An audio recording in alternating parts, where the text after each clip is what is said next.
Me llamo Rosario Herrera y tengo 96 años. Y antes de que pienses que a esta edad solo se espera la muerte, déjame contarte cómo adopté a un niño cuando ya nadie apostaba por mí. Nací en 1929, en una época en la que la vida no era fácil para nadie, mucho menos para una mujer pobre. Crecí entre maizales y silencios.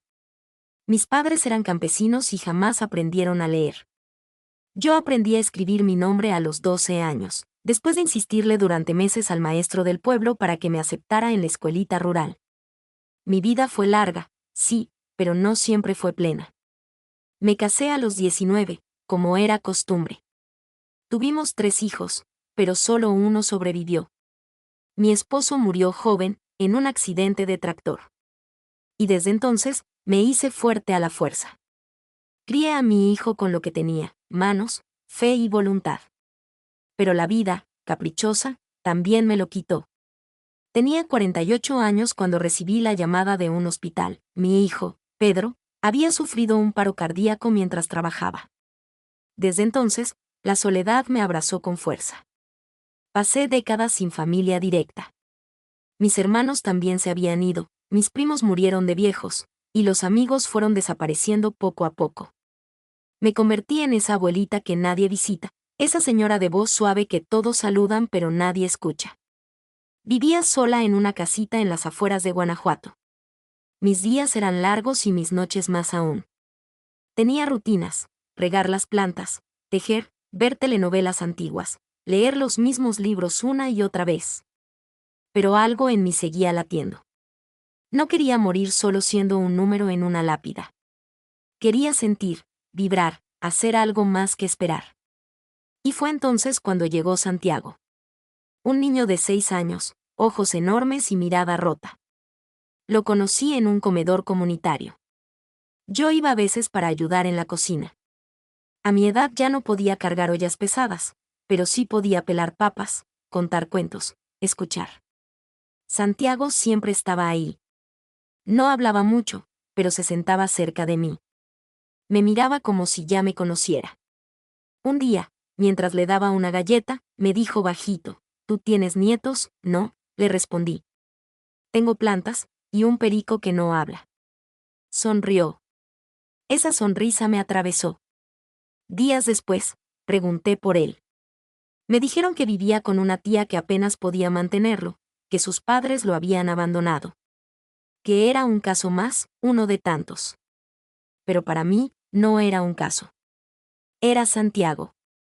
Y yo ya no podía dejar de pensar en él. Me atreví a hacer lo impensable. Fui al DIF, al Sistema de Asistencia Social. Me miraron como si estuviera loca. «¿Quiere adoptar a un niño?». «Sí», respondí. «A Santiago». Las miradas se cruzaban, cuchicheaban, se negaban a creerme. Me pidieron documentos, análisis médicos, pruebas psicológicas.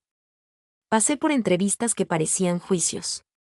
Me decían que era muy vieja, que no tenía condiciones, que él necesitaba una figura joven, que lo que yo sentía era apego, nostalgia. «¿Y si usted muere pronto?», me preguntaron. «¿Qué será de él?». Y yo respondía lo mismo siempre: «¿Y si yo vivo 10 años más? ¿Qué será de mí sin él?».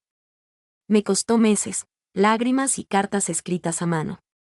Un psicólogo, finalmente, me defendió. Dijo que a veces el amor no tiene edad, que el vínculo entre Santiago y yo era auténtico, que su bienestar no siempre estaba en una familia convencional. Gané. No sé cómo, pero gané. Y una mañana, me entregaron una carpeta y una hoja con firmas. Santiago venía con una mochila raída y un peluche sin oreja. Lo abracé como si abrazara al mundo. Ese día, en lugar de sentirme de 96, sentí que tenía otra vez 20. Los días cambiaron. Ahora me levantaba con propósito.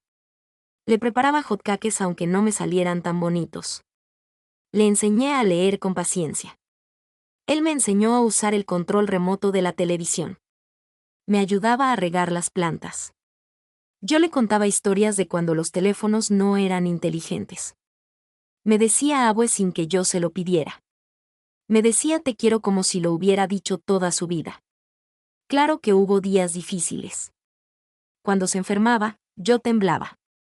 Cuando me dolía el cuerpo, él me traía agua con una servilleta encima. Nos cuidábamos como podíamos. No éramos una familia común, pero éramos una. La gente del barrio al principio murmuraba. Decían que era una locura. Pero luego empezaron a vernos con ternura. El panadero le regalaba conchas, la vecina le prestaba cuentos. Santiago floreció. Y yo, también. No sé cuánto tiempo me quede. Tal vez 1 año, tal vez 5. Pero eso ya no importa.